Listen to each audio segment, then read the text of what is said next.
talk about in the book, of course, there is mention of a brief mention of how the temple building process evolved over a period of time over history. Hmm. So, could you talk a little bit about that? Because in the Vedic period, there is hardly any mention of temple building, as it came in Yes. the medieval period, etc. So, Yes, how did yes. that happen? So, as the book says, and as my guru has also said in his lectures repeatedly, that there is no evidence of temples belonging to the Vedic era, which doesn't mean that there were absolutely no places of worship. There could have been, like even Yagyashalas were also places of worship, and Vedic religion was mainly a religion of yagyas and chanting the ritas.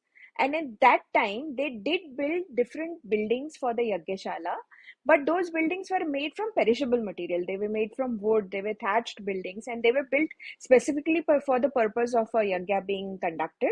And there were chittis, the yagya vedis, which, I mean, there is a whole science of geometry dedicated just to the different kinds of yagya chittis and how they are to be arranged, and what kind of yagyas are you supposed to do in different kinds of yagya vedis. So that is a science that has been very well documented. But having said that, we find that the earliest examples of temple building and temple buildings that have survived come from around 2nd century BCE, okay, about 200 years before Common Era. And that is because previously it is possible that temples were being built, but they were being built probably of wood or cloth or perishable material, or they might have had thatched roofs, and it is possible that they didn't survive this long.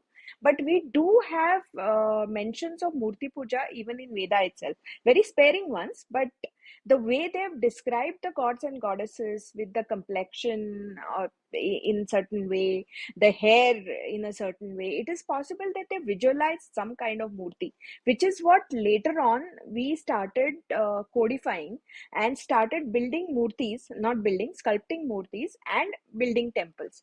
And as always, if you see the development of human architecture where people stay, you will see that people have first dwellings of human beings that we can find are caves.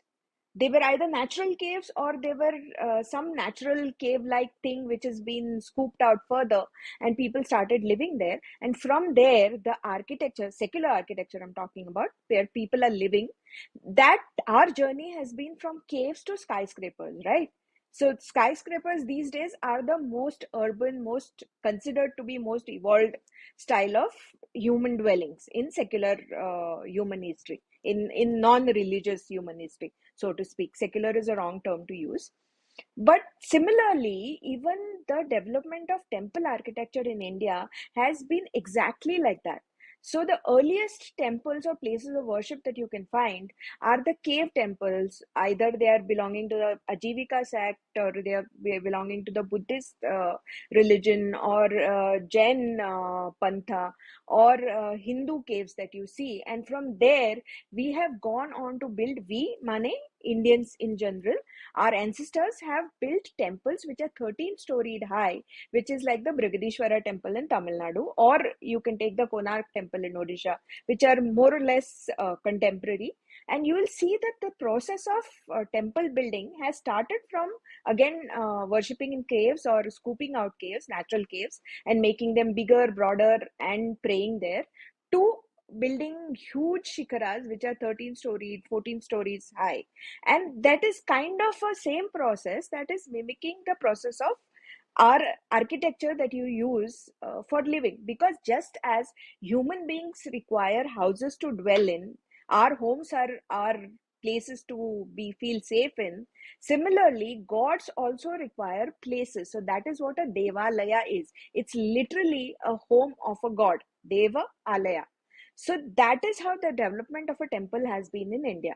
And eventually, as population started increasing, as temple building started getting prestige, as it started getting royal patronage, as it started getting money, temples started becoming bigger and bigger structures. And not just structures, they started becoming bigger and more important socio-cultural institutions. So temples were schools, temples were theaters for dance and cultural performances. Temples had their own banks, temples had their own animals, temples had their own lands, temples had their own communal spaces where people could come together and talk about the affairs of the village, or what is going on in their lives. So the temple was a focal point of the socio-economic life of a Indian village. And even now you can see that. In cities, not so much, but even today, if you go to any village in general, in any part of India, you will see that the temple is the focal point of the socio-cultural life of the village. Because even today, women gather on particular days to do pujas of Lakshmi, and that's how they meet and socialize.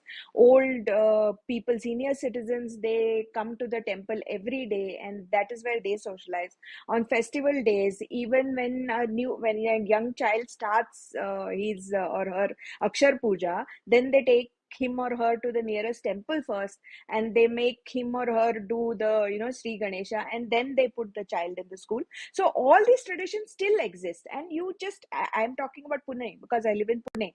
You just travel 30 kilometers from the city center of Pune, and you go to these villages that still exist in the outskirts of Pune, and you will see that the temple is buzzing. It's not a place where people just go, just fold their hands, stand in front of the god for 2 minutes, and they go about their work. That's not how temples in rural Indian community work.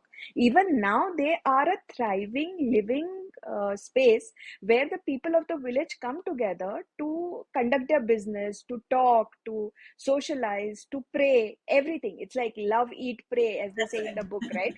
All of this happens in an Indian temple even today.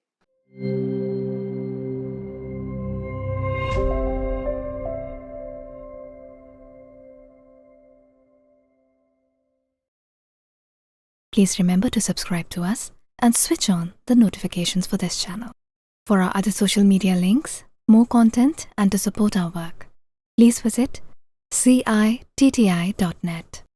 Dhanyavad. Namaskar.